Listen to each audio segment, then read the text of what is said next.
الحمد لله رب العالمين وبه نستعين وأشهد أن لا إله إلا الله وحده لا شريك له وأشهد أن محمدا عبده ورسوله خاتم النبيين صلی اللہ علیہ وعلى آلہ وصحبہ اجمعین اما بعد۔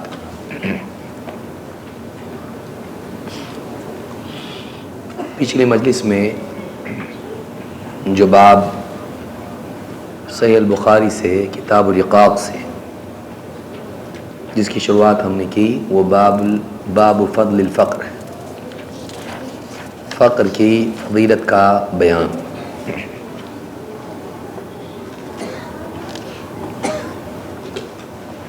اس باب میں امام البخاری نے اس بات کو بیان کیا ہے کہ فقر کوئی عیب نہیں، بلکہ فقر ایک اپنی ذات میں خود ایک فضیلت ہے،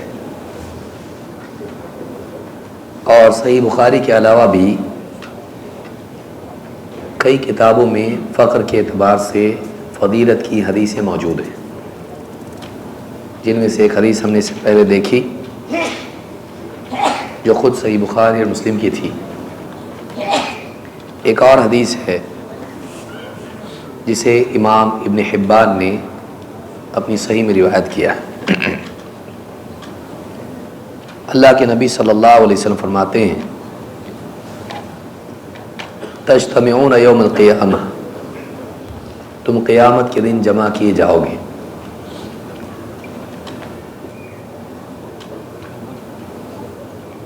فیقال این فقراء هذه الامة ومساکینها، جب تم قیامت کے دن جمع ہوگے تو اللہ کی طرف سے پکار لگائی جائے گی، اس امت کے فقراء اور مساکین کہاں ہیں؟ قال فیقومون، آپ فرماتے ہیں کہ فقراء کھڑے ہوں گے، جو غریب مسکین فائنینشلی ڈسیبلڈ جس کو آپ کہیں، یہ کھڑے ہوں گے۔ فیقال لهم ماذا عملتم، ان سے پوچھا جائے گا تمہارا عمل کیا ہے، دنیا میں تم نے کیا کیا؟ فیقولون ربنا ابتلیتنا فصبرنا، کہیں گے ہمارے رب، اے ہمارے رب تو نے ہم کو آزمائش میں ڈالا، ہم نے صبر کیا۔ تو نے فقر سے ہم کو آزمایا، قلت سے، کمی سے، محتاجی سے ہم کو آزمایا، ہم نے صبر کیا۔ وَآتَيْتَ الْأَمْوَالَ وَالسُّلْطَانَ غَيْرَنَا، اور اللہ تو نے مال اور پوزیشن، پاور دوسروں کو دیا، ہم کو نہیں دیا تھا، ہم کو تو نے آزمایا، مصیبت میں ڈالا، فقر میں ڈالا، ہم نے صبر کیا، ہم نے صبر کیا۔ مال اور بڑا عہدہ اور پاور دوسروں کو دیا تم نے۔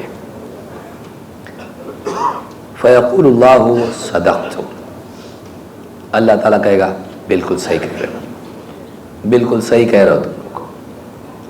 قال فیدخلون الجنۃ قبل الناس، باقی سارے لوگوں سے پہلے یہ جنت میں جائیں گے۔ وَيَبْقَى شِدَّةُ الْحِسَابِ عَلَى ذَوِي الْأَمْوَالِ وَالسُّلْطَانِ، اور حساب کی سختی مالدار اور پوزیشن والے ان کے لیے باقی رہے گی۔ اس حدیث کو امام ابن حبان نے روایت کیا ہے، اور التعلیقات الحسان میں شیخ الالبانی کہتے ہیں اس کی سند حسن ہے۔ تو اس حدیث سے بات معلوم ہوتی ہے کہ فقراء کی فضیلت یہ ہے کہ وہ جلدی چھوٹیں گے، کیونکہ ان کے لیے حساب کا سردرد نہیں ہوگا، زیادہ کچھ تھا ہی نہیں تو حساب کا ہے کہتے ہیں۔ ہم تو ڈیبٹ میں چل رہے تھے، ہم تو کمی میں چل رہے تھے، پریشانی میں تھے، ہمارے پاس زیادہ کچھ تھا ہی نہیں، کھایا پیا ختم، کبھی کھایا کبھی نہیں کھایا، پہنا پرانا کیا، پیوند لگایا پھر پہنا، تو یہ حالت ان کی دنیا میں تھی فقر و فاقے کی۔ قیامت کے دن ان کو ترجیح دی جائے گی، مالداروں سے پہلے ان کو جنت میں داخل کیا جائے گا، مالدار بھی جنت میں جائیں گے اگر واقعی ان کے پاس ایمان اور اتباع ہو اور نیک اعمال ان کی زندگی میں ہو، لیکن ان کو ٹائم لگے گا۔ آج الٹا ہے، آج پیسے والے کو آگے بھیجا جاتا ہے، غریب آدمی پیچھے، فاسٹ فارورڈ سے وہ آگے چلا جاتا ہے۔ فلائٹ پہ بھی آتے ہیں تو اپنا ایک بزنس کلاس ہوتا ہے، ان کو پہلے چھوڑتے ہیں اندر، اور جلدی جانے کے لیے بھی وہ بکنگ کچھ کرا لیتے ہیں، پیسہ ہے اس کے پاس، کوئی مسئلہ نہیں ہے۔ غریب بیچارہ لائن میں کھڑا رہتا ہے، بعد میں اس کا نمبر آتا ہے، زون 3 میں، زون 2 میں، زون 1 میں۔ قیامت کے دن فقراء پہلے جائیں گے، زون 1 والے وہ ہوں گے پہلے جانے والے، اس کے بعد یہ لوگ آئیں گے۔ لیکن یہ ایسے ہی نہیں جائیں گے، ان کو حساب بھی دینا پڑے گا، مال کہاں سے کمایا، کہاں خرچ کیا، مال کا کیا کیا۔ تو مال اپنی ذات میں ایک نعمت ہے، لیکن نعمت کا تو حساب ہونا ہے۔ تو زیادہ ملا ہے تو زیادہ حساب، تھوڑا ملا ہے تو تھوڑا حساب۔ تو امام البخاری نے یہاں فقر کی فضیلت بیان کی ہے، خصوصاً اس اعتبار سے بھی کہ دنیا میں فقراء کو، مساکین کو چونکہ محتاج بھی ہوتے ہیں، تو ایک قسم کی ان میں عاجزی، کمزوری، پستی پائی جاتی ہے، اور سماج دھیرے دھیرے محتاج کو ذلیل سمجھنے لگتا ہے۔ محتاجی ذلت نہیں ہے۔ ایک آدمی دنیا میں غریب گھر میں پیدا ہوا، پڑھا لکھا نہیں ہے، ماں باپ پڑھے لکھے نہیں پڑھایا اس کو، اب بیچارہ کیا کرے، اس کو اس کا کریئر کے لیے کچھ ہے ہی نہیں، محنت مزدوری کیا اور اسی میں زندگی گزارا۔ اس خود کا گھر نہیں تھا، کرائے کا تھا، گھر میں بہت زیادہ آسائش کی، آرائش کی چیزیں نہیں تھی، بچے ویسی جی لیے اس کی، ایسی زندگی گزار کے چلا گیا۔ ایسے آدمی کو عام طور سے دنیا میں ٹھیک ہے بھائی چلتا ہے، ایسا سمجھا جاتا ہے۔ اس کے آنے سے اور رونق نہیں آتی مجلس میں، وہ کونے میں آ کے کہیں بیٹھ جاتا، سلام کر کے بیٹھتا، کوئی جواب دیتا اس کا کوئی نہیں بھی دیتا، کوئی پلٹ کے دیکھتا بھی نہیں اس کو، کون آگے بیٹھا۔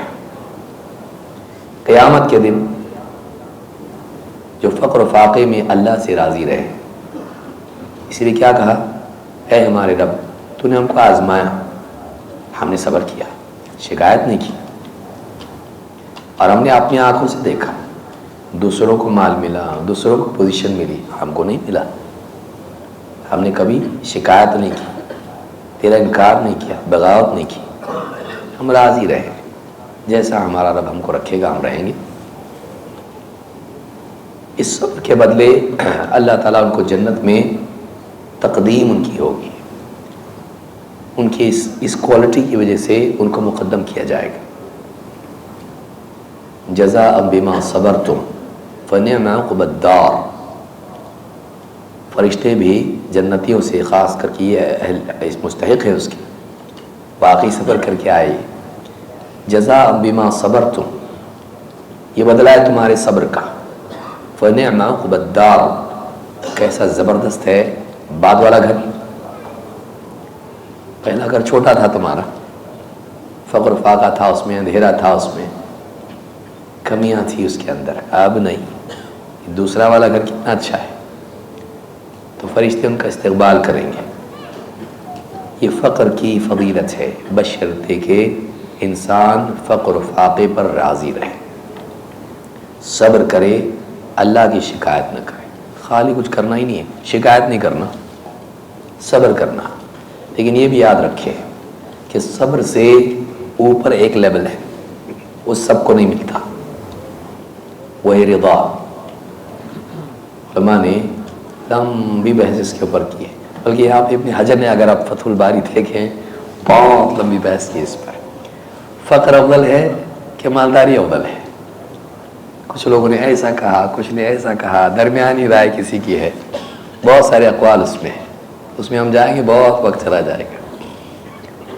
لیکن جو حدیث ہے اس میں تو ہے کہ فقر کی اپنی ایک شان ہے، مالداری کی اپنی ایک شان ہے، اور ابن تیمیہ رحمۃ اللہ علیہ کا کہنا ہے کہ دونوں آزمائش، جیسے کہ حدیث آگے بھی آئے گی انشاءاللہ۔ لیکن صبر کر لے آدمی فقر پر تو یہ اس کی اپنی عظمت ہے، اور شکر کرے آدمی مالداری پر، صرف اعتقادی نہیں، قلب سے، زبان سے اور عمل سے بھی، اعملوا آل داود شکرا، اس کا شکر اس کے عمل سے ظاہر ہو، اللہ نے اس کو دیا یہ اس کے عمل میں ظاہر ہو، اللہ نے دیا ہے اس کو۔ وَأَمَّا بِنِعْمَةِ رَبِّكَ فَحَدِّثْ، لے تو دے بھی، اگر ایسا مالدار ہے اس کی اپنی فضیلت سے۔ تو ایک دم دونوں کو اس طرح سے کمپیئر کرنا کہ یہ افضل کہ یہ افضل، ایک مشکل کام ہے۔ اس کی اپنی فضیلت ہے، اس کی اپنی فضیلت ہے، لیکن آپ دیکھیں کتنے آسان چھوٹے۔ اللہ کیا کیے تم لوگ؟ اللہ تو ہم کو کچھ نہیں دیا، ہم صبر کیے، ان کو دیا، ان کو دیا، ہم کو نہیں دیا، جاؤ جنت میں جاؤ، ختم۔ آسان، حشر کے میدان سے آسانی سے نکل جانا بہت بڑی بات ہے، حشر کے میدان سے آسانی سے نکل جانا بہت بڑی بات ہے۔ تو اس حدیث سے یہ بات معلوم ہوتی ہے۔ مسلم کی ایک حدیث میں دونوں حالتوں کے بارے میں اپنی فضیلت ہے۔ اللہ کے نبی صلی اللہ علیہ وسلم فرماتے ہیں عجبا لامر المؤمن، مومن کا معاملہ بڑا عجیب ہے، ان امرہ کلہ خیر، اور اس کا ہر معاملہ خیر ہی خیر ہوتا ہے، ولیس ذاک لاحد الا للمؤمن، اور یہ چیز مومن کے سوا کسی اور کو نصیب نہیں ہوتی کہ اس کا ہر معاملہ خیر ہو۔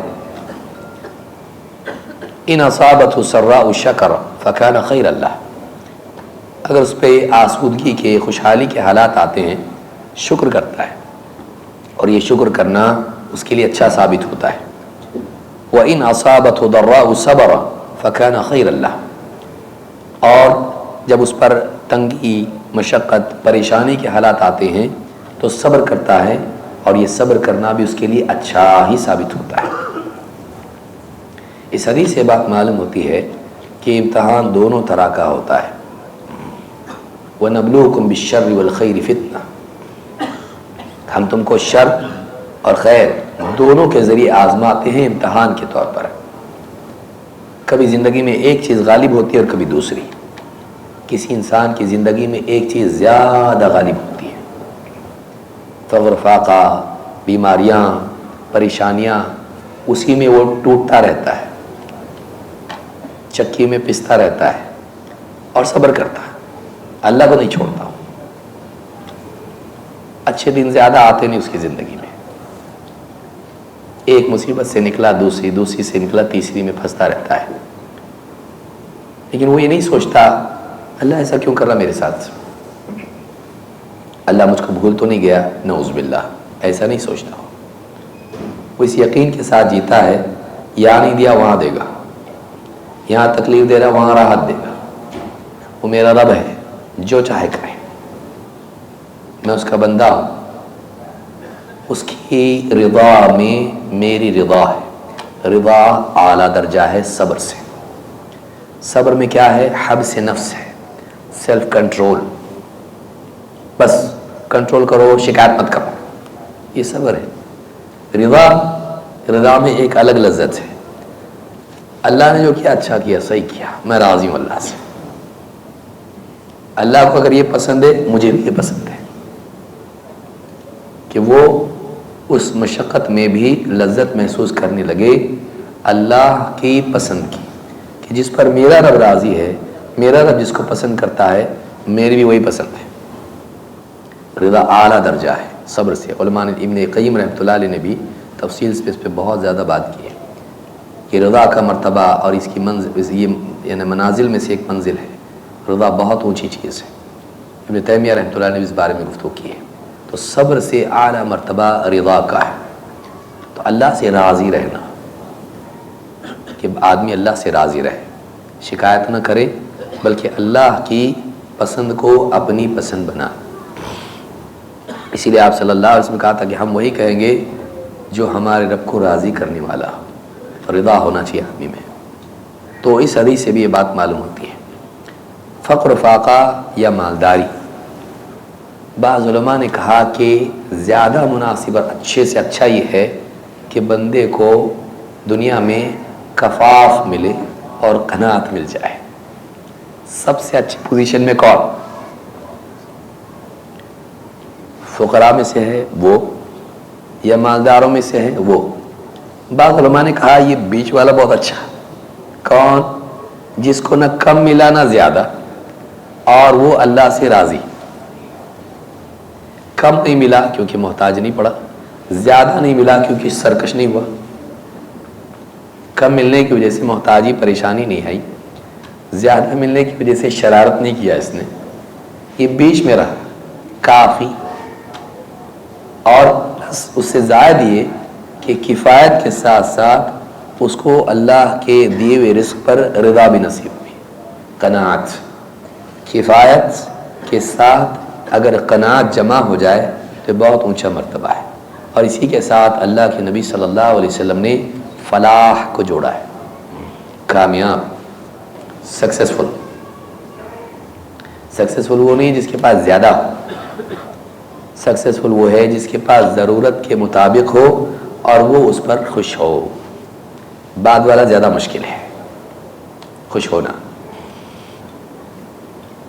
لیکن اس میں سب سے بڑی نعمت کیا ہے؟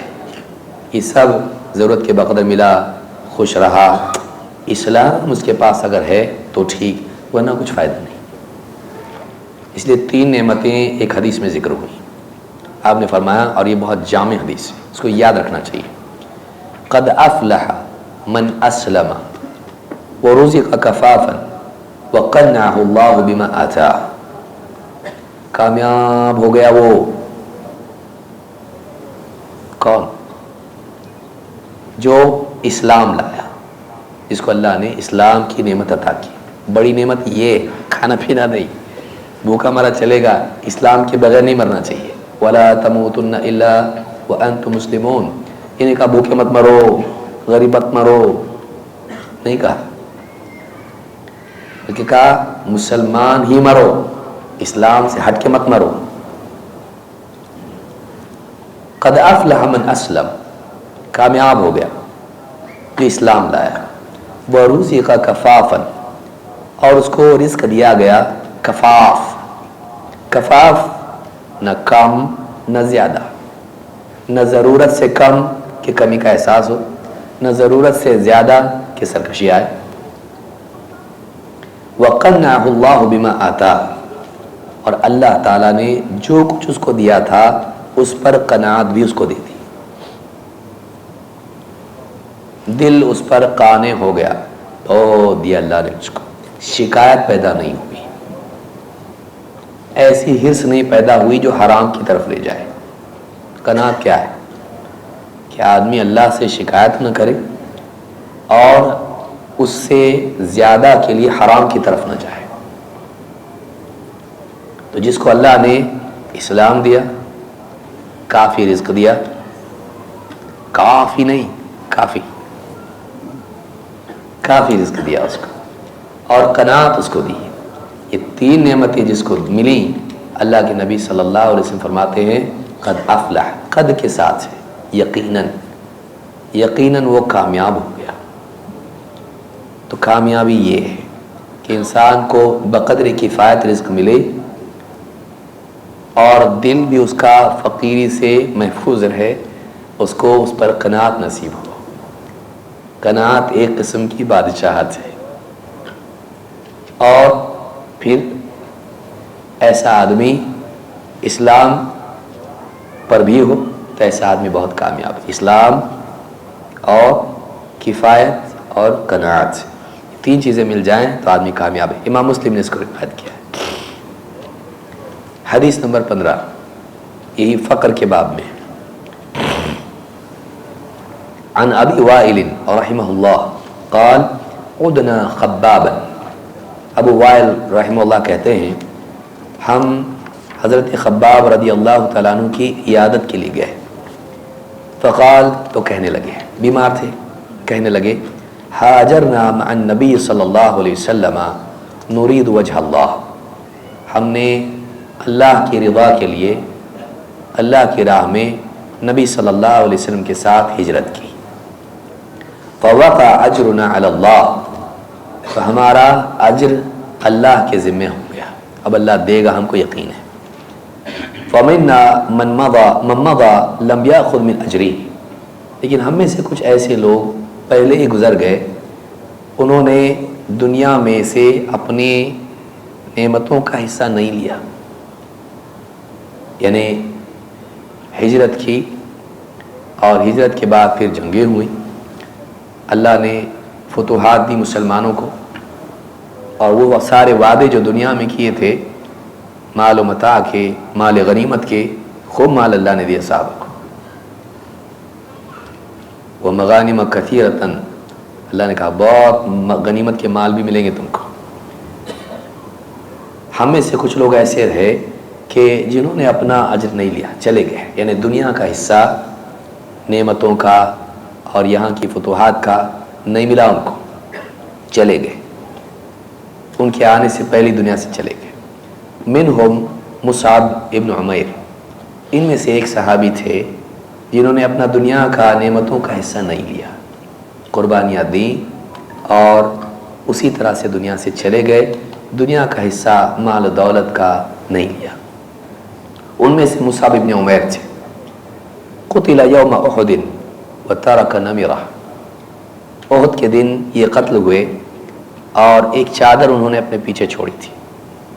فَإِذَا غَطَّيْنَا رَأْسَهُ بَدَتْ رِجْلَاهُ وَإِذَا غَطَّيْنَا رِجْلَيْهِ بَدَا رَأْسُهُ، حال یہ تھا کہ وہ چادر بھی اتنی چھوٹی تھی کہ ان کے سر پر ڈال دیتے، سر چہرہ ڈھانپنے کے لیے تو پاؤں کھل جاتے، اور پاؤں پر ڈال دیتے تو چہرہ کھل جاتا۔ فَأَمَرَنَا النَّبِيُّ صلی اللہ علیہ وسلم أَن نُغَطِّيَ رَأْسَهُ وَنَجْعَلَ عَلَى رِجْلَيْهِ شَيْئًا مِنَ الْإِذْخِرِ، اللہ کے نبی صلی اللہ علیہ وسلم نے کہا ٹھیک ہے، ان کے سر پر کپڑا چادر ڈھانپ دو اور پاؤں کے اوپر اذخر کے جو پتیاں یا گھاس ہوتی ہے اس کو ڈال دو، تو گھاس سے ان کے پاؤں کو ڈھانپا گیا۔ پھر کہنے لگے وَمِنَّا مَنْ أَيْنَعَتْ لَهُ ثَمَرَتُهُ فَهُوَ يَهْدِبُهَا، یہ تو چلے گئے، اب ہم میں سے کچھ لوگ باقی رہ گئے، یعنی ہمارے جیسے لوگ کہ ان کے پھل ایک دم پک گئے اور وہ چن چن کے پھل توڑ کر کھا رہے ہیں، یعنی جنہوں نے قربانیاں دیں یہ چلے گئے، ہم رہ گئے، اور ہمارے لیے ساری فتوحات، مال و دولت ہم کو مل رہا ہے، اور ہم پھل جیسے انسان چن چن کے توڑتا ہے ویسے اور کھاتا ہے، لذتیں اڑاتا ہے، یہ دنیا کی ساری نعمتیں آج ہمارے پاس آ رہی ہیں، یہ لوگ چلے گئے جو ہم سے پہلے، انہوں نے قربانیاں دی تھی لیکن انہوں نے دنیا کا حصہ نہیں لیا، اور ایسے حال میں دنیا سے گئے، ایسے حال میں گئے کہ ڈھنگ کا کفن بھی ان کو نصیب نہیں ہوا، اتنے فقر و فاقے میں گئے۔ تو صحابہ میں سے اچھے اچھے صحابہ کا یہ حال تھا کہ انہوں نے اس طرح سے دنیا سے کوچ کیا کہ دنیا میں فقر و فاقے میں گزاری۔ ان کی اگر تاریخ لی جائے بہت لمبی بات ہو جائے گی، لیکن یہ بہت شروع کے ایمان لانے والوں میں سے تھے، ان کو اللہ کے نبی صلی اللہ علیہ وسلم نے پہلے ہی مدینہ بھیج دیا تھا، اور اتنا قرآن پڑھتے تھے دعوت دیتے وقت میں کہ ان کا نام مقری پڑ گیا تھا، قرآن پڑھنے والا، تو یہ قرآن پڑھتے تھے اور لوگوں کو دعوت دیتے تھے اسلام کی۔ تو ان کے بارے میں بات ہے۔ اسی طرح سے ابراہیم ابن عبد الرحمن ابن عوف، ایک دوسری روایت ہے، کہتے ہیں ان عبد الرحمن ابن عوف اوتی بطعام وکان صائما، عبد الرحمن ابن عوف کے پاس کھانا لایا گیا اور روزے سے تھے، فقال قتل مصعب ابن عمیر وهو خیر منی، کہا کہ مصعب ابن عمیر قتل ہوئے اور وہ مجھ سے بہتر تھے، کفن فی بردۃ ان غطی رأسه بدت رجلاه وان غطی رجلاه بدا رأسه، کہ مصعب ابن عمیر قتل کیے گئے اور مجھ سے بہتر تھے، اور ان کا حال یہ تھا کہ جب کفن دیا گیا ایک چادر میں تو ان کا چہرہ ڈھانپا جاتا تو پاؤں کھل جاتے، اور اگر پاؤں پہ کپڑا ڈالا جاتا، وہ چادر ڈالی جاتی تو چہرہ کھل جاتا، سر کھل جاتا۔ وراہ قال وقتل حمزۃ وهو خیر منی، اور کہتے ہیں کہ میں سمجھتا ہوں انہوں نے یہ بھی کہا کہ حمزہ رضی اللہ تعالیٰ عنہ قتل کیے گئے اور وہ بھی مجھ سے بہتر تھے۔ ثم بسط لنا من الدنیا ما بسط، پھر ہم پر دنیا کھول دی گئی، دنیا کی نعمتیں ہم پر کھول دی گئیں. وقال اعطینا من الدنیا ما اعطینا، یا کہا کہ دنیا میں سے ساری نعمتیں ہم کو دی گئیں جو عطا ہوئی. وقد خشینا ان تکون حسناتنا عجلت لنا، اور ہمیں ڈر ہے کہ کہیں ایسا نہ ہو کہ ہماری نیکیوں کا بدلہ اللہ تعالی ہم کو دنیا ہی میں دے رہا. ثم جعل یبکی حتی ترک الطعام، پھر رونے لگے اور کھانا بھی چھوڑ دیا. یعنی صحابہ اپنے سے پہلے جو لوگ دنیا سے گئے ان کی حالت ذکر کر کے ان کی قدر کرتے تھے کہ انہوں نے فقر و فاقے میں زندگی گزاری اور آخری وقت میں یہ حال ان کا تھا. اور ان کو جو فتوحات نصیب ہوئیں، ان کو جو مال و دولت ملی، اس پر اپنے بارے میں ڈرتے تھے کہ کہیں ایسا نہ ہو کہ وہ تو آخرت میں لیں گے اور ہم کو آخرت میں محروم کر دیا جائے، اور کفار کی طرح ہم سے کہہ دیا جائے کہ تمہاری جتنی نعمتیں، جو کچھ اچھے کام تم نے کیے ہیں، اس کا بدلہ تم کو ہم نے دنیا ہی میں دے دیا، آخرت میں تمہارا کچھ حصہ نہیں. حالانکہ ایسا نہیں ہے، لیکن ایمان خدشات پیدا کرتا ہے. جو آدمی ڈرتا ہے، آخرت کا یقین رکھتا ہے، اپنی کوتاہیوں پر ڈرتا ہے، اس کو ہمیشہ یہ خوف لاحق رہتا ہے. وہ ایسی ایسی چیزوں سے ڈرتا ہے جس کے بارے میں یقین ہوتا ہے کہ ایسا نہیں ہوگا، لیکن آدمی کو خدشہ ہوتا ہے کیونکہ اس کا یقین اتنا قوی ہوتا ہے اور اپنے بارے میں تقصیر کا احساس اس پر اتنا غالب ہوتا ہے. تو صحابہ بعد کے دور میں جب فتوحات کھولیں تو اس وقت میں اپنے بارے میں ڈرتے تھے اور اپنے سے پہلے جانے والوں کا تذکرہ کرتے تھے. قرآن کریم میں اللہ تعالیٰ نے فرمایا، اس آیت کی طرف اشارہ ہے جس میں اللہ نے فرمایا وَيَوْمَ يُعْرَضُ الَّذِينَ كَفَرُوا عَلَى النَّارِ، اور جس دن کفار کو جہنم کی آگ پر پیش کیا جائے گا عذاب کے طور پر. اذهبتم طیباتکم فی حیاتکم الدنیا واستمتعتم بها، تمہاری زندگی کی جتنی طیبات تھیں تم دنیا ہی میں تم کو مل گئیں اور تم نے اس سے مزے اڑا لیے. فَالْيَوْمَ تُجْزَوْنَ عَذَابَ الْهُونِ بِمَا كُنْتُمْ تَسْتَكْبِرُونَ فِي الْأَرْضِ بِغَيْرِ الْحَقِّ وَبِمَا كُنْتُمْ تَفْسُقُونَ، آج تم کو ذلت کا، رسوائی کا عذاب دیا جائے گا اس وجہ سے کہ تم دنیا میں زمین میں ناحق تکبر کرتے تھے، گھمنڈ کرتے تھے اور تم برے برے کام کرتے تھے. تو یہاں پر جو اشارہ ہے کہ کفار سے کہا جائے گا کہ دنیا میں تم نے اپنی ساری طیبات حاصل کر لی، موج مستی کر لی، ساری نعمتیں تم نے حاصل کر لی. صحابہ اس آیت کو اپنے بارے میں سوچتے تھے. یہ آیت کفار کے بارے میں صراحت ہے، یوم یعرض الذین کفروا علی النار، جس دن کفار کو آگ پر پیش کیا جائے گا ان سے کہا جائے گا، ایمان والوں سے نہیں. لیکن صحابہ اپنے بارے میں ڈرتے تھے کہ کہیں ہمارا حال یہ نہ ہو جائے. اچھا آدمی وہ ہے جو کام کر کے کام کا معاوضہ اللہ سے چاہے، دنیا میں شہرت، دنیا میں مقام نہیں چاہے، بلکہ دنیا میں اگر اس کو اپنے دینی کام کے بدلے کچھ ملے تو ڈرے کہ کہیں دنیا ہی میں تو اللہ دے کے چھٹی نہیں کر رہا ہے، وہ اس بات سے ڈرے. صحابہ اس سے ڈرتے تھے کہ کہیں ایسا نہ ہو کہ اللہ تعالی ہم کو دنیا میں دے دے اور آخرت میں نہ ملے. اللہ رب العالمین کا معاملہ یہ ہے کہ مومن کو دنیا میں بھی دیتا ہے اور آخرت میں بھی. کفار کو دنیا میں دیتا ہے، آخرت میں نہیں دے گا. اللہ کے نبی صلی اللہ علیہ وسلم فرماتے ہیں ان اللہ لا یظلم مؤمنا حسنا، اللہ تعالیٰ مومن کی کسی نیکی کے بارے میں ظلم نہیں کرتا. یعطا بہا فی الدنیا ویجزا بہا فی الآخرہ، اس نیکی کے بدلے اسے دنیا میں بھی عطا کیا جاتا ہے اور آخرت میں بھی اس کی جزا اس کو ملتی ہے. وَأَمَّا الْكَافِرُ فَيُطْعَمُ بِحَسَنَاتِ مَا عَمِلَ بِهَا لِلَّهِ فِي الدُّنْيَا، جہاں تک کہ کافر ہے، شرک کرنے والا، کفر کرنے والا، اسے جو کچھ اللہ کے لیے اس نے دنیا میں کیا تھا دنیا ہی میں اس کے بدلے کھلا دیا جاتا ہے. اس زمانے میں جو کفار و مشرکین ہوتے تھے وہ اللہ وہ ماننے والے تھے لیکن پھر بھی شرک کرتے تھے. وَمَا يُؤْمِنُ أَكْثَرُهُم بِاللَّهِ إِلَّا وَهُمْ مُشْرِكُونَ، تو وہاں ایسے لوگ پائے جاتے تھے جو اللہ کے لیے عمل کرتے تھے لیکن شرک ان کی زندگی میں تھا، اس کے باوجود ان کا عمل قبول نہیں ہوتا تھا اگرچہ وہ اللہ کے لیے. تو ایک کافر، ایک مشرک جب اللہ کے لیے عمل کرتا ہے دنیا میں تو اللہ تعالیٰ دنیا ہی میں اس کی نیکی کے بدلے اسے کھلا کے معاملہ تمام کر دیتا ہے. حتی اذا افضى الى الاخرة لم تکن له حسنۃ یجزی بها، یہاں تک کہ جب آخرت میں پہنچے گا تو پھر اس کی کوئی نیکی باقی نہیں رہے گی جس کی جزا دینے کی ضرورت ہو۔ ساری نیکیاں تو کھا لیا دنیا میں، ساری نیکیوں کا بدلہ تجھ کو مل گیا، اب باقی کیا رہا؟ تو کافر کو اللہ تعالیٰ دنیا ہی میں دے دیتا ہے۔ تو بعض اوقات ایک آدمی کافر ہے، فاسق ہے، برا ہے، لیکن دنیاوی ترقیات دکھائی دیتی ہیں، مال اس کے پاس ہے، گاڑیاں اس کے پاس ہیں، گھر اس کے پاس ہے، دنیا میں شہرت اس کو ملی ہوئی ہے، عہدہ اس کو ملا ہوا ہے، بادشاہت اس کو ملی ہوئی ہے۔ آدمی سوچتا ہے بروں کو کیوں ملا، اچھوں کو کیوں نہیں ملا؟ اللہ تعالیٰ بعض اوقات ان کے اچھے کاموں کی وجہ سے دنیا ہی میں دیتا ہے تاکہ قیامت کے دن اللہ سے مطالبہ نہ کرے۔ لیکن مومن کو اللہ تعالیٰ دنیا میں بھی دیتا ہے، آخرت میں بھی دیتا ہے، اور اگر دنیا میں کم دے تو اس کا بدلہ آخرت میں ضرور دیتا ہے۔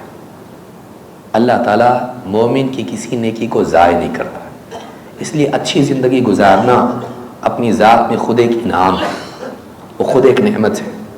جس انسان کو دین کے مطابق زندگی جینے کی توفیق ملے اس پر بھی شکر واجب ہے۔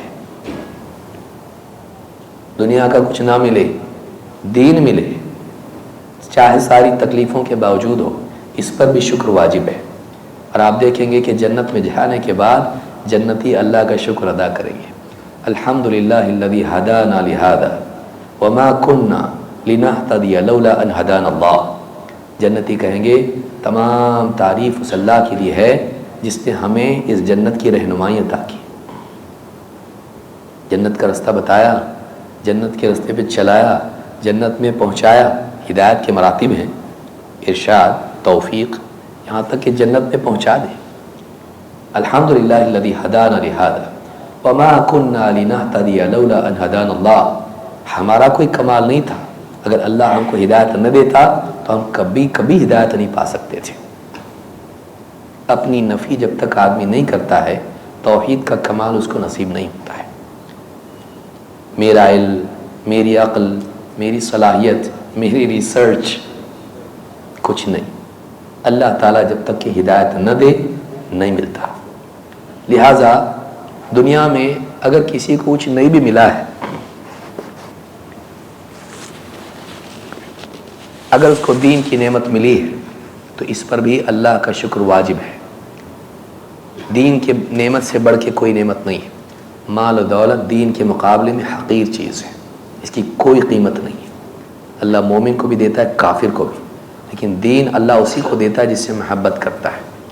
لہٰذا اللہ نے کسی کو اگر دین کی نعمت دی ہے، توحید سے نوازا ہے، سنت کے راستے کی توفیق دی ہے تو یہ بہت بڑی نعمت ہے۔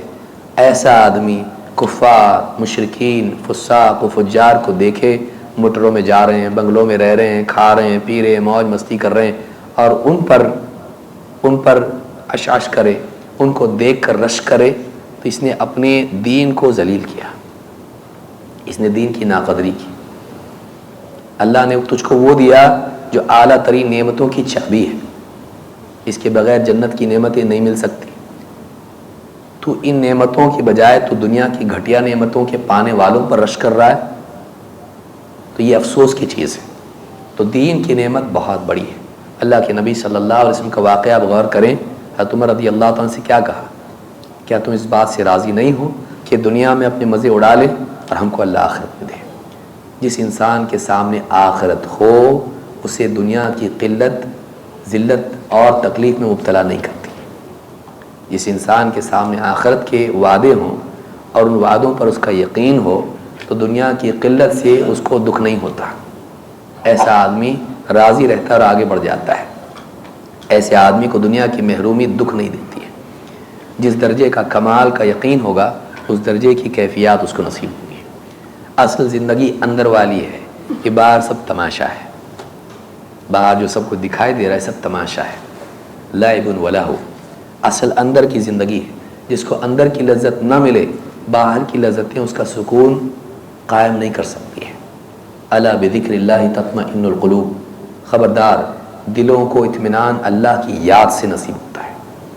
اللہ کو کھو کے اطمینان کی تلاش بے وقوفی اور جہالت ہے، اللہ کو پا کے ہی اطمینان ملتا ہے۔ تو اگر اللہ نے ہم کو ایمان دیا، توفیق دی، توحید کی، بہت بڑی نعمت ہے۔ اس کے بعد اگر ہم کو دنیا کی زیب و زینت اور یہاں کی نعمتیں نہیں ملی ہے، کوئی بات نہیں ہے، اس پر دکھ کرنا وقت ضائع کرنا ہے، اس پر دکھ کرنا وقت ضائع کرنا ہے۔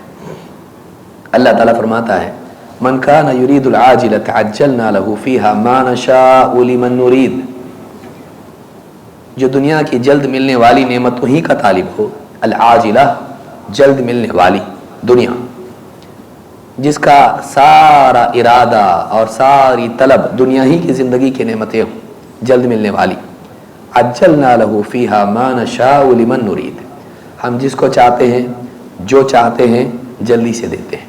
سب نہیں دیتے، سب کو نہیں دیتے، ہر ایک کو اس کی چاہت کے مطابق نہیں دیتے، جس کو چاہتے دیتے ہیں، اس کی چاہت میں سے جو ہم چاہتے ہیں وہ دیتے ہیں۔ مطلب دنیا کے طالب کو بھی سب نہیں ملتا، اللہ کو کھو کے، دین کو چھوڑ کے بھی سب نہیں ملتا۔ اب دیکھیے آدمی توحید پر آتا ہے، رشتہ دار شرک میں پڑے ہوئے ہیں، چھوٹی مثال دیتا ہوں، بڑی مثال اس کے بعد۔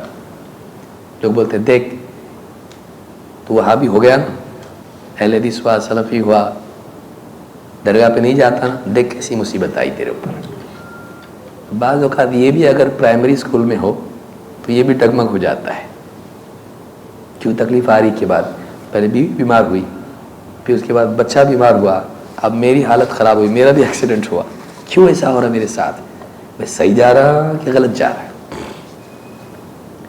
ایسے لوگوں کو چاہیے کہ وہ ان کو دیکھیں۔ ٹھیک ہے جو لوگ درگاہ پہ جا رہے ہیں ان کے ایکسیڈنٹ نہیں ہو رہے، کیا درگاہ پہ جاتے جاتے ہو رہے ہیں؟ ان کا کیا؟ جتنے بابا ہیں دواخانوں میں نہیں جاتے، وہ آئی سی یو میں بھی جاتے، ان کے اوپر بھی حالات آتے ہیں، پولیس ان کو بھی پکڑ کے لے جاتی ہے، وہ سارے لوگوں کے انتریامی ہوتے ہیں، پولیس پکڑنے آ رہی معلوم نہیں دیتا ان کو، چھاپا مارا پولیس اٹھا کے لے جاتی ان کو گاڑی پہ، وہ پڑیا بناتے رہتے ہیں، ہاں ان کا کمپاؤنڈر بھاگ جاتا کیونکہ وہ پہلے اس میں دکھتا ہو، دیکھتا ہو پولیس آ رہی، بھاگ جاتا ہو، بابا اندر بزی رہتے ذرا اندر کے حجرے میں، پولیس آگے پکڑ لیتی اس کو، تو مین ٹارگیٹ وہ رہتا ہے، اس کو یہ معلوم نہیں ہوتا کیا ان پہ مصیبتیں نہیں آتی؟ جو شرک اور کفر میں پڑا ہے کیا وہ بیمار نہیں ہوتا؟ شرک اور کفر میں پڑے ہوئے کیا فقر و فاقہ ان پر نہیں آتا؟ ان کے ایکسیڈنٹ نہیں ہوتے؟ ان کو تکلیف نہیں پہنچتی ہے؟ ان کو دکھ درد نہیں ہوتا ہے؟ کیا خوش خوش رہتے سب؟ اس سے آگے جائیے، کفار و مشرکین کیا ان پر تکلیفیں نہیں آتی؟ کیا وہ دواخانوں میں نہیں ہیں؟ کیا ان کے ایکسیڈنٹس نہیں ہو رہے؟ کیا ان کے جاب نہیں چھوٹ رہے؟ کیا وہ خودکشیاں نہیں کر رہے؟ نہیں ہے کچھ ہمارے پاس۔ کورونا میں کتنے لوگوں نے خودکشی کی، ریسیشن میں کتنے لوگوں نے پھانسیاں دی، ان پہ بھی حالات آتے ہیں، حالات سب پہ آتے ہیں، اس لیے کہ دنیا دار الامتحان ہے، یہاں ایک کے بعد ایک آزمائشیں آتی رہتی ہیں۔ لیکن آدمی جب دین کے راستے پہ آتا ہے تو شیطان اس کے دل میں وسوسے ڈالتا ہے، پہلے تو اچھا تھا نا تیرا، اب ایسا کیوں ہو رہا؟ غلط جا رہا تھا، بابا کو چھوڑا نا، دیکھ تیرے حالات ایسے ہو رہے، بہت نماز پڑھتا، پڑھ، اب دیکھ کیسی مصیبتیں آئیں گی تیرے اوپر۔ تو دین کی طرف جب آتا ہے تو اللہ اس کو جھٹکنے کے لیے تھوڑی سی اس کے اوپر مصیبتیں ڈالتا ہے، یہ اس کا ٹیسٹ ہوتا ہے، ٹکتا کہ بھاگتا، سچا ہے کہ بس ہاں ڈسپلے کے لیے آیا ہے، تھوڑے دن کے لیے، ہر ایک کا رہتا ہے، چھٹیاں ہیں تو دیندار ہے، چھٹیاں ختم ہو گئی تو واپس پرانی زندگی میں، چھٹیاں ہیں تو امام صاحب سے پہلے مسجد میں آتا چھٹی کے دن، مؤذن سے بھی پہلے، لیکن جب بزی ہو جاتا ہے تو پھر پانچوں وقت کی نمازیں غائب کر دیتا ہے۔ تو اللہ تعالیٰ بعض اوقات مصیبتیں ڈالتا ہے، دین پہ آنے میں مصیبت ہے، دین چھوڑنے میں نہیں ہے کیا؟ تو آدمی دین کیوں چھوڑتا ہے؟ مصیبت یہاں بھی ہے، مصیبت وہاں بھی ہے، لیکن یہاں مصیبت ہے، وہاں مصیبت نہیں ہے۔ بے دینی میں یہاں تو مصیبت سے نجات نہیں ہے اور وہاں بڑی مصیبت منتظر ہے۔ عقل مند آدمی وہ ہے جو دین کو چنے، دینداری کو چنے، چاہے مصیبت آئے، تاکہ بڑی مصیبت سے محفوظ رہے۔ تو فقر و فاقہ مومن کے لیے عذاب نہیں ہے، وہ آزمائش ہے، اور اس سے اللہ تعالیٰ سب کو گزارتا ہے۔ اللہ نے فرمایا من کان یرید العاجلۃ عجلنا له فیہا ما نشاء لمن نرید، جو اس جلد ملنے والی دنیا ہی کا طالب ہو، اسے ہم جلد جلد جو چاہتے ہیں، جس کو چاہتے ہیں، دنیا میں دے دیتے ہیں۔ ثم جعلنا له جہنم یصلاها مذموما مدحورا، پھر ہم نے اس کے لیے جہنم تیار کر رکھی ہے، اس میں مذموم، مذمت کیا ہوا اور دھتکارا ہوا بنا کے اس کو داخل کیا جائے گا، عزت کے ساتھ نہیں جائے گا، ذلیل ہو کے جائے گا۔ ومن اراد الآخرۃ وسعى لها سعيها وهو مؤمن، تین چیزیں۔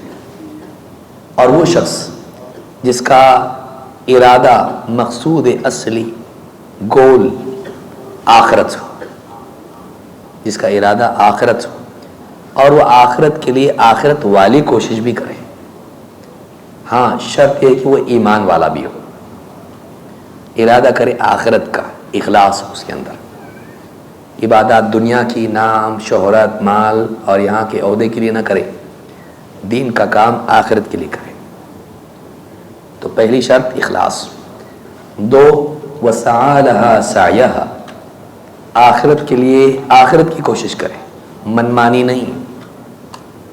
جیسے آپ کو پنکھا آن کرنا تو آپ پنکھے کا ہی بٹن دباتے، آپ ٹیوب کا کتنی بھی بار دبائیں، ٹیوب کا بٹن دبائیں گے تو پنکھا آن ہونے والا نہیں ہے۔ تو مؤذن صاحب کیا بولتے ہیں، گھر میں بیوی بھی کیا بولتے، جس کا جو بٹن ہے وہ دباؤ نا۔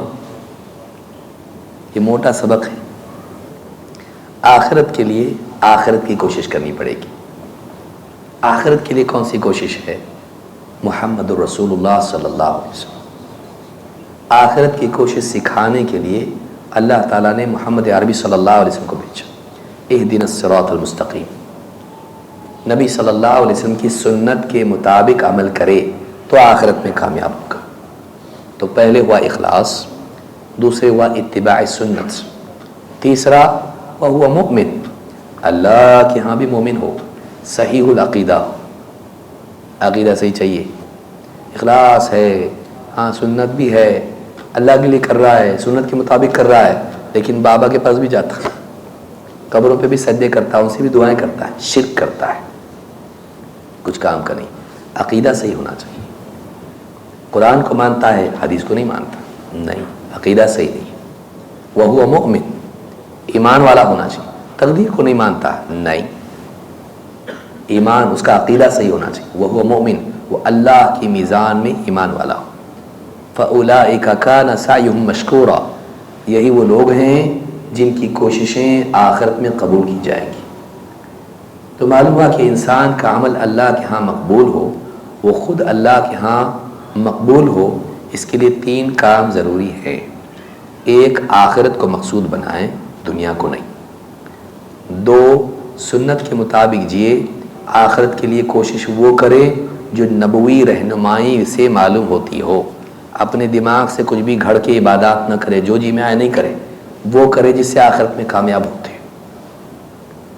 اور تین، اپنے ایمان کو، اپنے عقیدے کو صحیح کرے، عقیدے کے بگاڑ سے اپنے آپ کو پاک کرے، ایسا آدمی ہے جو آخرت میں کامیاب ہوگا۔ تو یہ ہم نے 15 حدیثیں دیکھیں، اب اس سے آگے ہم بڑھتے ہیں۔ باب نمبر 17، باب کیف کان عیش النبی صلی اللہ علیہ وسلم واصحابہ وتخلیہم من الدنیا۔ اس بات کا باب بیان کہ نبی صلی اللہ علیہ وسلم اور آپ کے صحابہ کی زندگی کیسی تھی، کیسا جیتے تھے وہ لوگ، اور کیسا دنیا سے وہ اپنے آپ کو خالی رکھتے تھے، دنیا سے کیسی ان کی زندگی، دنیاوی یعنی ساز و سامان سے کس طرح ان کی زندگی میں تخلی یا خلو ہوتا تھا، بچ بچا کے جیتے تھے۔ لمبا واقعہ ہے اور بہت اچھا واقعہ ہے، بہت سارے سبق اس میں ہیں۔ عن ابی ہریرہ رضی اللہ عنہ انہ کان یقول اللہ الذی لا الہ الا ہو۔ ابو ہریرہ رضی اللہ عنہ سے روایت ہے، کہتے تھے اس ذات کی قسم، اس اللہ کی قسم جس کے سوا کوئی عبادت کے لائق نہیں، ان کنت اعتمد بکبدی علی الارض من الجوع، ایک زمانہ ایسا بھی تھا کہ میں اپنے پیٹ کو زمین پر چمٹائے رکھتا تھا بھوک کی تکلیف کی وجہ سے۔ وَإِن كُنْتُ لَأَشُدُّ الْحَجَرَ عَلَى بَطْنِي مِنَ الْجُوعِ، اور کبھی مجھے اپنے پیٹ پر اپنے بیلنس کو باقی رکھنے کے لیے پتھر بھی باندھنا پڑتا تھا بھوک کی تکلیف کی وجہ سے، کہ ٹھیک سے آدمی کھڑا رہے ورنہ جھک جائے تو پتھر باندھنا پڑتا تھا پیٹ پر. اس زمانے میں ایسا کرتے تھے لوگ. وَلَقَدْ قَعَدْتُ يَوْمًا عَلَى طَرِيقِهِمْ الَّذِي يَخْرُجُونَ مِنْهُ، ایک دن ایسی بھوک کی حالت تھی، سوچا کوئی صحابی گھر لے جائے دعوت کھلائے، میرے پاس تو کچھ ہے ہی نہیں. تو میں صحابہ کی جو گزرگاہ تھی جہاں سے صحابہ عام طور سے ایک جگہ ہوتی ہے جہاں سے سارے لوگ جاتے ہیں، ایسی جگہ میں نے دیکھ کے میں وہاں جا کے بیٹھ گیا جہاں سے سارے لوگ نکلتے تھے. فمر ابو بکر، تو اتنے میں ابو بکر صدیق رضی اللہ تعالیٰ وہاں سے گزرے. فسألته عن آیۃ من کتاب اللہ ما سألته الا لیشبعنی، میں نے اسے ایک آیت کے بارے میں پوچھی، یہ آیت اس کی تفسیر کیا ہے، یا یہ آیت ایسا پڑھیں گے کیسا پڑھیں گے، واقعی کیسا ہے، آیت کے بارے میں پوچھا. پیچھے بیک گراؤنڈ میں دل میں یہ تھا کہ جب بات کریں گے بولے ٹھہرو تم کو تفصیل سے سمجھاتا ہوں، چلو گھر جائیں گے تو بھوکا توڑنے بیچیں گے، بات بھی ہوگی اور ہاں کلام بھی ہوگا اور طعام بھی ہوگا. صحابہ سخی لوگ تھے تو سوچا کہ جب بات کریں گے، بات کرتے کرتے چلیں گے، چلتے چلتے گھر جائیں گے تو کھائیں گے بھی. کام ہو گیا، علم بھی آیا اور کھانا بھی ملا. فمر ابو بکر فسألته عن آیۃ من کتاب اللہ ما سألته الا لیشبعنی فمر ولم يفعل، انہوں نے آیت کے بارے میں بتایا، چلے گئے، گھر کو لے کے نہیں گئے. ان کا احساس ہی نہیں ہوا یہ بھوکا ہے، ان کا دھیان پورا علم پہ تھا، ان کے چہرے پہ نہیں، سوال پہ دھیان تھا.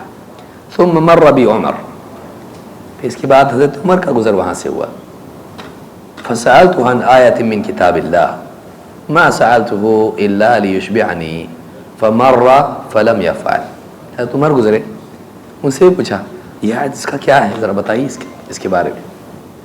انہوں نے بتایا آیت ایسی ہے، اس کا ایسا ہے، پوری تفصیل بتائی. وہ بھی چلے گئے، گھر کو لے کے نہیں گئے ان کو. ثم مر بی ابو القاسم صلی اللہ علیہ وسلم، پھر وہاں سے ابو القاسم اللہ کے نبی محمد عربی صلی اللہ علیہ وسلم کا گزر ہوا. فتبسم حین رآنی، آپ نے اس کو دیکھا مسکرایا. چہرہ دیکھ کے پوری کتاب میں کیا معلوم پڑ گیا، مقدمہ دیکھ کے پوری کتاب پڑھ لی، کیا ہے اس میں، کیا حالت کیا ہے، پوری چہرہ بتا رہا تھا. نبی صلی اللہ علیہ وسلم یعنی جانتے تھے، چہرہ دیکھ کے آپ بھانپ لیتے تھے کنڈیشن کیا ہے، کیونکہ اکثر ساتھ میں رہنے والا آدمی آج حالت بگڑی ہوئی دکھ رہی ہے کچھ. تو کہتے ہیں فتبسم حین رآنی، جب آپ نے مجھ کو دیکھا تو مسکرا دیے. وعرف ما فی نفسی وما فی وجہی، اور میرے چہرے پر جو آثار دکھائی دے رہے تھے، نقشہ پورا دکھائی دے رہا تھا، بھوک کے سارے حالات دکھائی دے رہے تھے، اور میرے اندر جو کیفیت تھی آپ نے بھانپ لی. ثم قال یا ابا ہر، کہا اے ابو ہر، ابو ہریرہ نہیں، ابا ہر. بلی نر مادہ ہوتی ہے تو ابا ہر نر کو کہتے ہیں.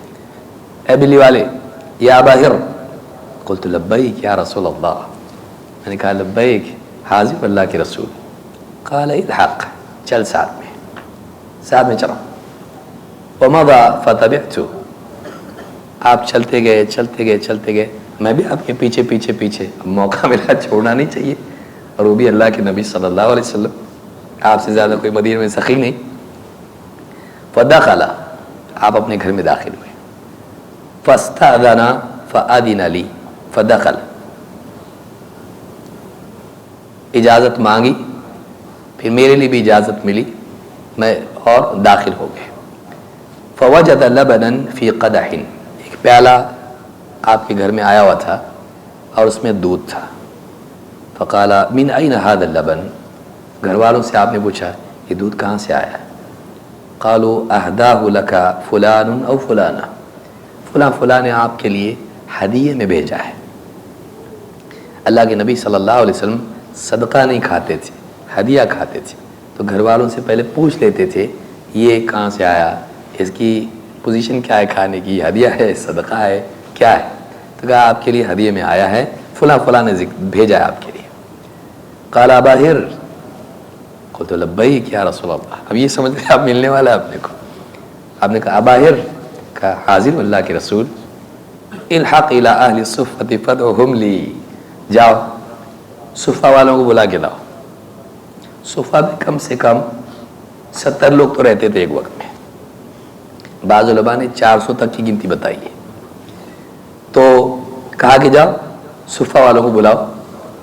کہتے ہیں قال ابو ہریرہ بیچ میں بتا رہے صفہ والے کون؟ کہتے ہیں وہ اہل الصفۃ اضیاف الاسلام، اہل صفہ اسلام کے مہمان تھے، اسلام کی بنیاد پر مختلف علاقوں سے سفر کر کے آئے اور مہمان تھے مسلمانوں کے۔ لا یأوون الی اہل ولا مال ولا علی احد، ان کا کوئی گھرانہ مدینے میں نہیں تھا، ان کی کوئی پراپرٹی مدینے میں نہیں تھی، اور کوئی ایسا تھا نہیں جس کے ہاں جا کر وہ ٹھہر سکتے تھے۔ اذا اتته صدقة بعث بها الیہ ولم يتناول منها شیء، اللہ کے نبی صلی اللہ علیہ وسلم کا معمول تھا کہ جب صدقے کا کوئی کھانا آپ کے پاس آتا تو آپ وہ ان کے پاس بھیج دیتے اور آپ اس میں سے کچھ نہیں کھاتے تھے۔ وَإِذَا أَتَتْهُ هَدِيَّةٌ أَرْسَلَ إِلَيْهِمْ وَأَصَابَ مِنْهَا وَأَشْرَكَهُمْ فِيهَا، اور جب آپ کے پاس کوئی ہدیہ آتا، ہدیے میں کھانے کی چیز آتی، تو آپ ان کو بلا بھیجتے اور خود بھی کھاتے اور اس ہدیے میں ان کو بھی شریک کرتے۔ کہتے ہیں فَسَاءَنِي ذَلِكَ، جب آپ نے کہا جاؤ صفہ والوں کو بلا کے لاؤ، تو مجھ کو بہت برا لگا، بہت چوٹ پہنچی اس سے کہ اب کیا کرنا ہے، صفہ والوں کو بلا کے لاؤ، ایک پیالہ میں اللہ کے نبی صلی اللہ علیہ وسلم، صفہ والے، تو اب جانے کا ان کو میں جا کے بلا لاؤں ان کو۔ کہتے ہیں فَسَاءَنِي ذَلِكَ، جو بہت برا لگا۔ فَقُلْتُ وَمَا هَذَا اللَّبَنُ فِي، اب اندر ہی اندر بات کر رہے ہیں، آدمی جب پریشان ہوتا ہے نا تو خود سے ہی باتیں کرنے لگتا ہے، اب اندر کیا چل رہا خود بتا رہے ہیں۔ فَقُلْتُ مَا هَذَا اللَّبَنُ فِي أَهْلِ الصُّفَّةِ، یہ ایک پیالہ دودھ کا اہل صفہ کے کیا کام کا؟ كنت أحق أنا أن أصيب من هذا اللبن شربة أتقوى بها، کہ میں تو زیادہ حقدار تھا، پہلے میں پہنچا نا اس کا، اور میری حالت کیسی ہو رہی ہے، چکر آ کے گر رہا ہوں میں۔ ایک روایت میں ہے کہ اسی واقعے میں، اس کے بہت سارے طریق ہیں، اس میں ایک روایت میں ہے، ایک طریق میں کہ چکر آ کے گرے بھی تھے اور اللہ کے نبی صلی اللہ علیہ وسلم آگے اٹھائے ان کو، تو کہا کہ سب سے زیادہ حقدار تو اس دودھ کا میں ہوں، میری حالت کیسی غیر ہو رہی ہے، تو ذرا میں ایک پیالہ پی کے مجھ کو طاقت ملے گی، صفہ والوں کا کیا ہے اس میں؟ اور پھر کہا کہ فَإِذَا جَاءَ أَمَرَنِي فَكُنْتُ أَنَا أُعْطِيهِمْ، اگر سارے اہل صفہ آئے تو آپ مجھ کو ہی حکم دیں گے ان کو پلاؤ۔ فَكُنْتُ أَنَا أُعْطِيهِمْ وَمَا عَسَىٰ أَن يَبْلُغَنِي مِنْ هَذَا اللَّبَنِ، اور جب ان کو پلانا شروع کروں گا میرے تک کیا پہنچے گا، ایک پیالہ ہے، ان میں سے بلاؤں گا کچھ پی لیں گے رہ جائیں گے، میری قسمت میں تو کچھ آنے والا، اب اندر ہی اندر چل رہا ہے یہ سب نیگیٹو تھنکنگ۔ لیکن دیکھیے کیا کہتے ہیں، کہتے ہیں وَلَمْ يَكُمْ مِنْ طَاعَةِ اللَّهِ وَطَاعَةِ رَسُولِهِ صلی اللہ علیہ وسلم بُدٌّ، لیکن بات یہ ہے کہ اللہ اور اس کے رسول صلی اللہ علیہ وسلم کی فرما برداری کے سوا اور کوئی راستہ تو تھا نہیں۔ اس میں اللہ کا فرمان صحابہ مانتے تھے، اس میں اشارہ اس طرف، صحابہ مانتے تھے رسول کا حکم اللہ کا حکم ہے، رسول کا حکم اللہ کا ہے۔ وَمَنْ يُطِعِ الرَّسُولَ فَقَدْ أَطَاعَ اللَّهَ، جس نے رسول کی فرما برداری کی اس نے اللہ کی فرما برداری کی۔ جب آپ نے حکم دیا جاؤ صفہ والوں کو بلا لاؤ، اب تو آپشن ہے نہیں اپنے پاس، کچھ ملے گا نہیں ملے گا سب بات کی باتیں، جا کے بلانا پڑے گا۔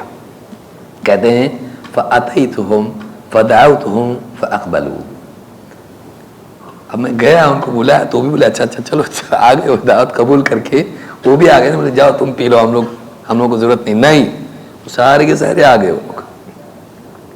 فَاسْتَأْذَنُوا فَأَذِنَ لَهُمْ، انہوں نے اجازت چاہی تو آپ نے ان کو گھر میں آنے کی اجازت دی۔ فَأَخَذُوا مَجَالِسَهُمْ مِنَ الْبَيْتِ، اب سب آگے گھر میں بیٹھ گئے اور اپنی اپنی نشست اپنی اپنی جگہ سب نے پکڑ لی۔ قال یا ابا ہر، قلت لبیک یا رسول اللہ، کہا اے باہر، کہاں اللہ کے رسول حاضر ہوں، جو حکم چاہے فرمائے. قال خذ فاعطهم، یہ لو پلاؤ ان کو، جیسا سوچے تھے ویسا ہی نکلا، پلاؤ ان کو.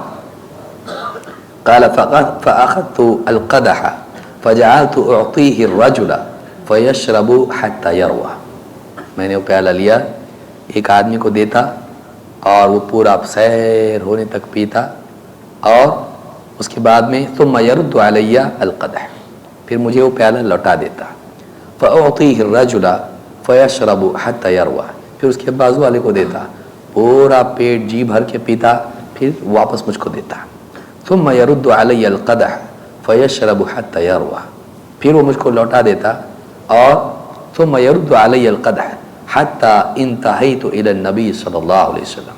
یہ سلسلہ چلتا رہا، 1 2 3 جتنے لوگ تھے اہل صفا میں سے، میں دیتا، وہ پیتا، سیر ہو کے پیتا، واپس دیتا، پھر دوسرے کو دیتا، وہ سیر ہو کے پیتا، پھر واپس دیتا.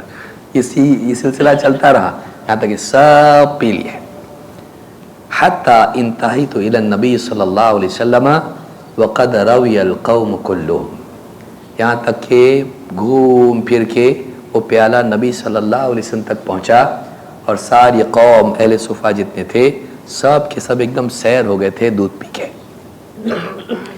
فأخذ القدح فوضعه على يده فنظر إلي فتبسم، اللہ کے نبی صلی اللہ علیہ وسلم نے وہ پیالہ ہاتھ میں رکھا، اظہار پہ رکھا، اور میری طرف دیکھا اور مسکرائے.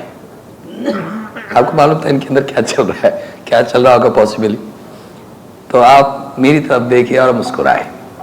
فقال ابا ہر، اے ابو ہریرہ، قلت لبیک یا رسول اللہ، لبیک اللہ کے رسول.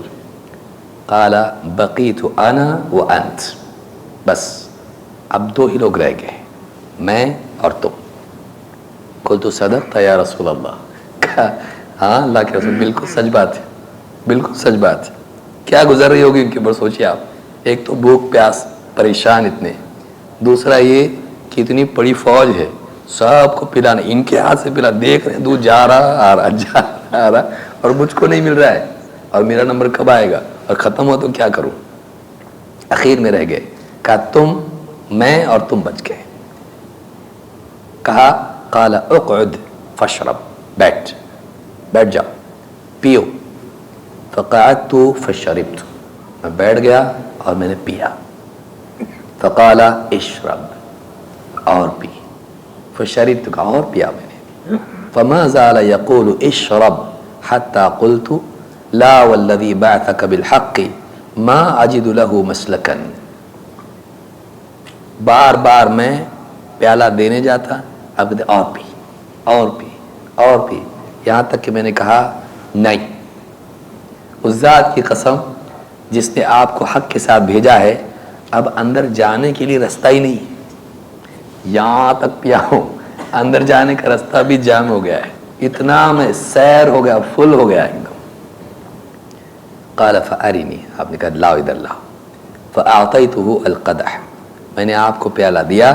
فحمد اللہ وسمى وشرب الفضل، آپ نے اللہ کی حمد و ثنا کی، اللہ کی تعریف، الحمدللہ کام ہو گیا، سب پیے، ہاں سب ہو گیا، ایک پیالے میں ہو گیا، کیونکہ اللہ کی طرف سے برکت تھی.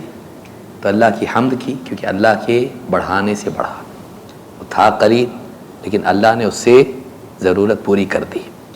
اور اللہ کی حمد کی، پھر وسمى، بسم اللہ کہا، وشرب الفضل، اور جو بچا ہوا تھا آپ نے پی لیا، بچا ہوا آپ نے پی لیا. تو یہ واقعہ ہے، اس میں کئی سبق ہے ہمارے لیے. اس میں سبق، بڑا سبق یہ ہے کہ کم وہ ہے جس کو اللہ کم کرے، زیادہ وہ ہے جس کو اللہ زیادہ کرے. کبھی اللہ تعالیٰ کم کو بھی زیادہ کر دیتا ہے، اور کبھی زیادہ کو بھی کم کر دیتا ہے. اللہ یبسط الرزق لمن یشاء ویقدر، اللہ جس کے لیے چاہتا ہے رزق پھیلا دیتا ہے، کشادہ کرتا ہے، اور جس کے لیے چاہتا ہے تنگ کر دیتا ہے. اب دیکھیے ایک پیالے کی کیا حیثیت ہے، اور ابو ہریرہ رضی اللہ تعالیٰ عادتاً دیکھ رہے تھے کہ پیالے میں کچھ بھی نہیں ہوتا، ان کو لگ رہا تھا کہ ابھی کیسے کافی ہوگا، لیکن کافی ہوا اللہ کے رسول صلی اللہ علیہ وسلم کا حکم ماننے سے۔ صحابہ میں یہ تھا کہ اپنی چاہت پر نبی کریم صلی اللہ علیہ وسلم کے حکم کو ترجیح دیتے تھے، جو کہا وہ مانا۔ سمجھ میں نہیں آ رہا تھا، ایک پیالہ کیسے کافی ہوگا، لیکن سمجھ میں نہ آنے کے باوجود بھی مانا۔ اللہ کے رسول صلی اللہ علیہ وسلم کا حکم ماننے میں کامیابی ہے، اس بات کو یاد رکھنا چاہیے۔ اس واقعے میں سب سے بڑا سبق اگر دیکھا جائے تو یہ کہ نبی کریم صلی اللہ علیہ وسلم نے بھیجا، جاؤ لے کر آؤ، بلاؤ ان کو، تو دل تو نہیں چاہ رہا تھا، دل میں تو یہ ہو رہا تھا کہ کافی کیسے ہوگا، لیکن اللہ کے رسول صلی اللہ علیہ وسلم کے حکم کی مخالفت نہیں تھی، اندر سے یہ مان رہے تھے حکم آیا تو جانا پڑے گا، نفس تو نہیں مان رہا ہے لیکن جانا پڑے گا۔ گئے، بلایا، اور پھر جب فرما برداری کی تو اپنی آنکھوں سے دیکھا۔ آپ نے پہلے ان کو پلا کے بھیجا نہیں گھر کو، دیکھ تو گوار ہے اس کا، اور سب کو پلانے کے لیے دیا، اور سب کو پلانے کے بعد پھر آپ نے پیالہ رکھے گا، اتنا ہے نا، ختم نہیں ہوا، خاموش زبان میں آپ نے مسکرا کر بتایا دیکھ ہے نا، اور پھر دیا تو پیا۔ اب اتنا پلا کہ ان کے پاس جگہ نہیں رہی۔ اس سے علماء نے استدلال کیا ہے کبھی کبھار ایک دم سیر ہو کے کھانے میں کوئی قباحت نہیں ہے، اتنا کہ اب جگہ نہیں جانے کی، اور آپ نے سب سے آخر میں پیا۔ اس میں ادب یہ ہے، ابن حجر نے کہا ہے کہ پلانے والا سب سے آخر میں پیے گا اور صاحب البیت اس کے بعد پیے گا۔ ابو ہریرہ رضی اللہ عنہ سب کو پلا رہے تھے، ساقی القوم آخرهم شربا، لوگوں کو پلانے والا سب سے آخر میں پیے گا، یہ ادب ہے، اور پھر اس کے بعد وہ پیے گا جس کی پراپرٹی ہے، جس کی چیز ہے، تو اس کے اخیر میں آپ نے پیا، ان کے بعد آپ نے پیا، تو اسلامی آداب میں سے، اور اس میں آپ نے اللہ کی حمد و ثنا کی، بسم اللہ کہا، اس کے بعد پیا۔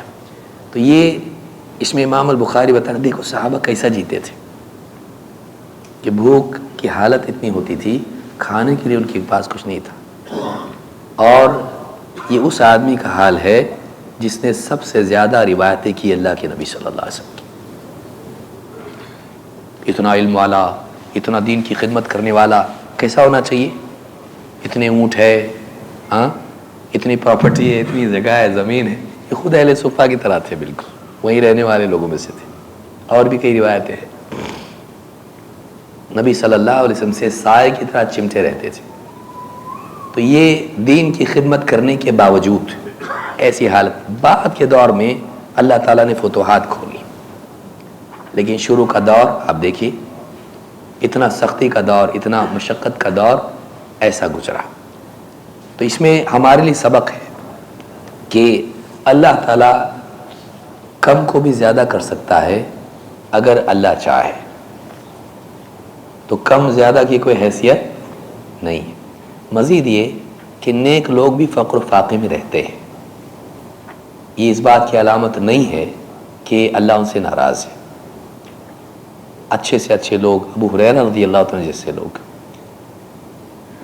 اتنے علم کے طالب اور علم کی نشر کرنے والے، سر فہرست حدیثوں کی نقل کرنے والے، لیکن ان کا بھی حال کیا تھا؟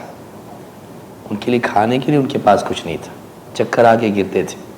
اسی لیے ایک روایت میں کہتے ہیں لقد رأیتنی وانی لأخر فیما بین منبر رسول اللہ صلی اللہ علیہ وسلم الی حجرۃ عائشہ مغشیا علیہ، کہ میں نے خود اپنے آپ کو ایک حال میں ایک وقت ایسا بھی دیکھا کہ میں بھوک کی وجہ سے نبی صلی اللہ علیہ وسلم کے ممبر اور حضرت عائشہ کے حجرے کے درمیان چکر آ کے گر جاتا تھا، غش کھا کے گر جاتا تھا۔ فیجیء الجائی، آنے والا آتا، فیضع رجلہ علی عنقی، میری گردن پر پاؤں دے کر دباتا، ویرا انی مجنون، اس سوچ کے ساتھ کہ شاید یہ مجنون ہے، جنون سے ٹھیک کرنے کے لیے اس زمانے میں ایسا کرتے تھے، گردن پہ پاؤں رکھتے تھے۔ کہتے ہیں کہ وہ ما بی من جنون ما بی الا الجوع، مجھے جنون کی حالت پیش نہیں آتی تھی، میں مجنون نہیں تھا، لیکن بات یہ تھی کہ بھوک کی وجہ سے میرا یہ حال تھا۔ تو ایسے حالات انہوں نے گزارے، ایسے حالات میں وہ گزرے، جیے، اللہ رب العالمین نے بعد کے دور میں ان کو بہت کچھ عطا کیا۔ تو اس حدیث سے بات معلوم ہوتی ہے کہ خود نبی صلی اللہ علیہ وسلم بھی آپ دیکھیے آپ کا بھی حال کیسا تھا، اور آپ اس تھوڑے میں بھی دوسروں کو شریک کرتے تھے۔ اگر اللہ تعالیٰ چاہے تو تھوڑے کو بھی زیادہ کر دے، اور اللہ چاہے تو زیادہ کو بھی کم کر دے۔ اس لیے اعتماد پیالے پر نہیں رکھنا چاہیے، نگاہ پیالے پر نہیں رکھنا چاہیے، پیالے میں برکت ڈالنے والے پر رکھنا چاہیے۔ اللہ رب العالمین چاہے تو اس پیالے سے پورے قافلے کو پلا دے۔ ایسے کئی واقعات ہیں کہ تھوڑا سا پانی وضو کا کافی ہو گیا نبی صلی اللہ علیہ وسلم کے ہاتھ ڈالنے کی وجہ سے۔ تو یہ مومن کے لیے ہے کہ اس کی نگاہ اللہ کی طرف ہوتی ہے، برکت ڈالنے والا اللہ ہے۔ تو اگر اللہ نے کسی کو کم دیا ہے، وہ اس کم کی وجہ سے بے دینی کی طرف نہ جائے۔ اللہ رب العالمین ہم سب کو دین پر جمے رہنے کی توفیق عطا فرمائے۔ اقول ھذا واستغفر اللہ لی ولکم۔